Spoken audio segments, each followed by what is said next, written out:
Class 7th बच्चे आपका chapter lines and angles continues. Today's topic we will discuss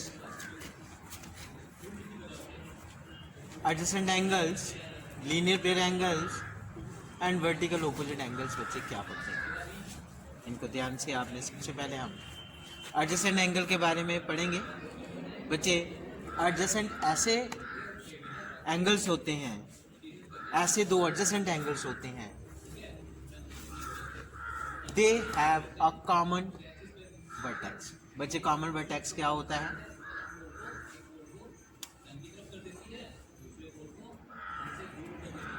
बच्चे जो दो एंगल जो हैं, इन दोनों एंगल्स का ये जो वर्टेक्स है, ये जो कॉमन पॉइंट है इन दोनों एंगलों का, इसको हम वर्टेक्स बोलते हैं.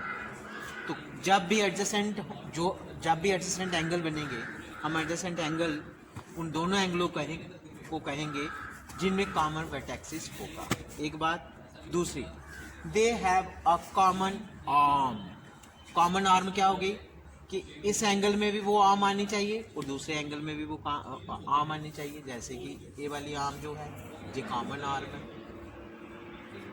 कॉमन मतलब जो दोनों के लिए, ठीक है. द नॉन कॉमन आर्म्स, जो नॉन कॉमन आर्म्स कौन कौन सी होगी? ये दोनों नॉन कॉमन आर्म्स हैं.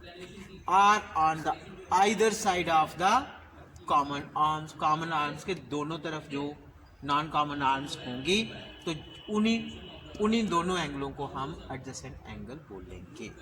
आपके सामने एग्जांपल लिखी है एडजेसेंट एंगल की. बच्चे इसे ध्यान से देखो. कॉमन वर्टेक्स है इन दोनों एंगलों का है. उसके बाद में ये जो कॉमन आर्म है, इन दोनों एंगलों में एक कॉमन आर्म है. ये जो नॉन कॉमन आर्म में जो कॉमन आर्म है, क्या वो दोनों में आ रही है? तो बच्चे ये तीनों बातें जो हैं, ये तीनों बातें इस फिगर में सही आ रही हैं. और ये दोनों angle 1 and angle 2 are adjacent angles.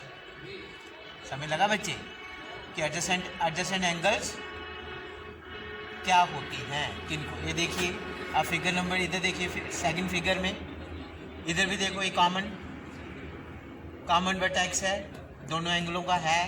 ये कॉमन आर्म है, इस एंगल के लिए भी है और एंगल 1 के लिए भी है, एंगल 2 के लिए भी ये आर्म यूज हो रही है, इसीलिए इसको कॉमन आर्म बोलेंगे.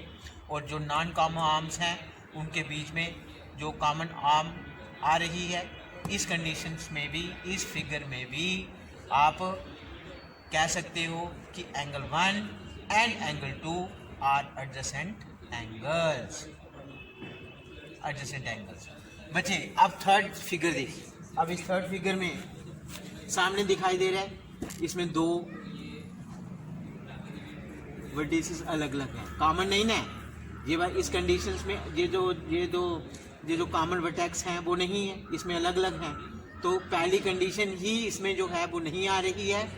और इन तीनों में से कोई भी एक कंडीशन जब नहीं होगी तो आप इनको बोलोगे ये दोनों एंगल 1 और एंगल 2 जो है वो एडजेसेंट एंगल्स नहीं हैं.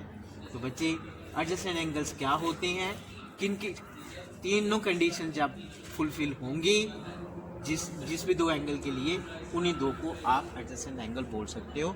नहीं तो और जैसे ये कंडीशन आपने देखी कि इसमें पहली कंडीशन ही फुलफिल नहीं हो रही है, इसीलिए ये दोनों एंगल आपस में एडजेसेंट एंगल्स नहीं हैं.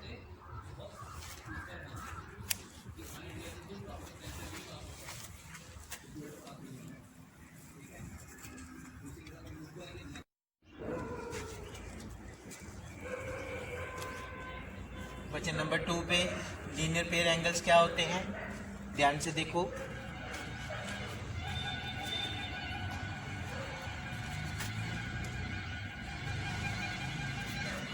A linear pair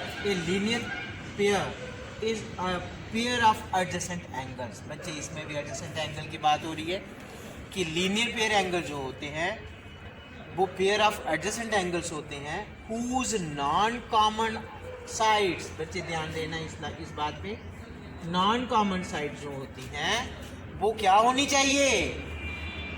linear pair angle में जो नॉन कॉमन साइड्स हैं वो आपस में ऑपोजिट रेज होनी चाहिए। बच्चे इससे अच्छी तरह से समझने के लिए बच्चे एग्जाम्पल देखो। आपके सामने फिगर 1 में ये जो नॉन कॉमन आर्म्स कौन सी है? 1 और 2। ये दोनों आर्म्स जो है वो नॉन कॉमन है और ये दोनों आर्म्स जो हैं ये आपस में ऑपोजिट रेज हैं। देखो एक दूसरे के ऑपोजिट हैं। ऑपोजिट रेज होनी चाहिए कौन? नॉन कॉमन साइड्स, और साथ में एडजेसेंट एंगल होंगे। उसी पेयर को आप लीनियर पेयर एंगल कहेंगे। आप फिगर नंबर 2 में देखिए, ये आगे आपकी कॉमन आर्म्स, ये नॉन कॉमन आर्म्स, लेकिन ये ऑपोजिट रेज नहीं है। ये नॉन कॉमन आर्म्स आपस में ऑपोजिट रेज नहीं है। इसीलिए फिगर 2 में एंगल 1 और एंगल 2 जो हैं वो are not linear pair angles. Linear pair angles इधर नहीं है, लीनियर पेयर एंगल्स नहीं है। फिगर 1 में angle 1 angle 2 are linear pair angle. Linear pair angle कौन से एंगल्स होते हैं? Linear pair angles. Linear pair angle कौन से एंगल्स होते हैं? ये एडजेसेंट एंगल्स होते हैं जिनमें नॉन कॉमन साइड जो होती हैं वो ऑपोजिट रेज की फॉर्म में होती हैं। बच्चे इसके इधर इसी लीनियर पेयर के आगे ध्यान से समझो। ये लीनियर पेयर एंगल है। ये दोनों जब हम एंगल 1 प्लस एंगल 2 करेंगे, जब इन दोनों एंगलों को प्लस करेंगे बच्चे इनका सम जो है वो 180 होगा। लीनियर पेयर एंगल में जो एडजेसेंट एंगल बनेंगे उन दोनों एडजेसेंट एंगल का सम 180 होगा। और ऐसे दो एंगल जिनका सम 180 होता है वो कौन से एंगल्स होते हैं? पीछे पढ़ा आपने, सप्लीमेंट्री एंगल्स होते हैं। सप्लीमेंट्री एंगल, तो जो लीनियर पेयर एंगल्स होते हैं उनको आप सप्लीमेंट्री एंगल्स भी बोल सकते हैं। लीनियर पेयर जो होता है, the angles in a linear pair are supplementary angles. ठीक है, समझ लगा कि सप्लीमेंट जो लीनियर पेयर एंगल्स होते हैं वो सप्लीमेंट्री एंगल्स भी होते हैं।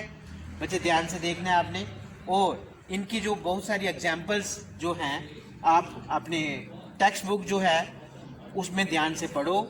उसमें आपको वेजिटेबल चॉपिंग बोर्ड जो है वो एक एग्जाम्पल है, और पेन स्टैंड जो है वो भी एक लीनियर पेयर एंगल्स की एग्जाम्पल्स है।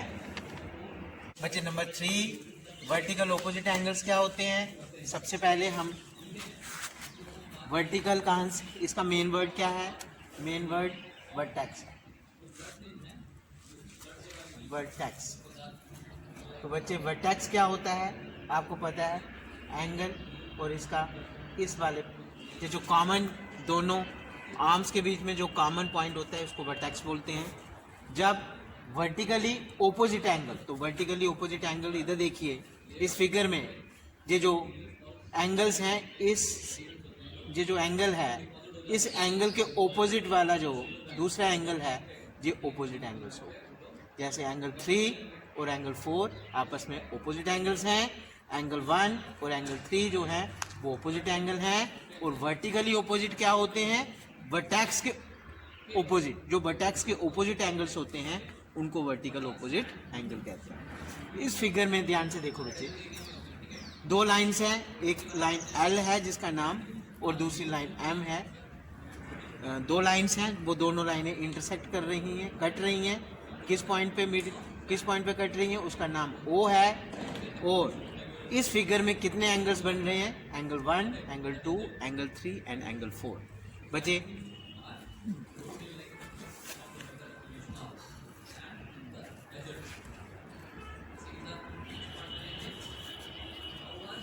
बच्चे 4 एंगल्स बन रहे हैं। इन 4 एंगल्स के बीच में एंगल 1 और एंगल 3, एंगल 1 एंड एंगल 3 जो है वो आर वर्टिकल ऑपोजिट एंगल्स हैं। इसी तरह से सेम एंगल 2 एंड एंगल 4 जो हैं वो भी वर्टिकल ऑपोजिट एंगल्स हैं। वो बच्चे जो वर्टिकल ऑपोजिट एंगल्स होते हैं वो हमेशा वर्टिकल ऑपोजिट जो एंगल्स होते हैं वो हमेशा आपस में इक्वल होते हैं। बच्चे जी ये बिल्कुल आपने याद रखना है, ध्यान रखना है कि वर्टिकल ऑपोजिट एंगल जो हैं वो हमेशा आपस में इक्वल एंगल्स होते हैं। बच्चे जी थे आपके 3 एंगल्स। एडजेसेंट एंगल्स क्या होते हैं, लीनियर पेयर एंगल्स क्या होते हैं, वर्टिकल ऑपोजिट एंगल्स क्या होते हैं। आज इतना ही। सभी बच्चे वीडियो को ध्यान से देखें और यदि वीडियो में कोई किसी भी चीज़ में समझने में प्रॉब्लम आती है तो 9018571456 से आपने कॉल करना है और कॉलिंग टाइम जो है 5 PM to 5:30 PM के बीच में। थैंक यू बच्चे।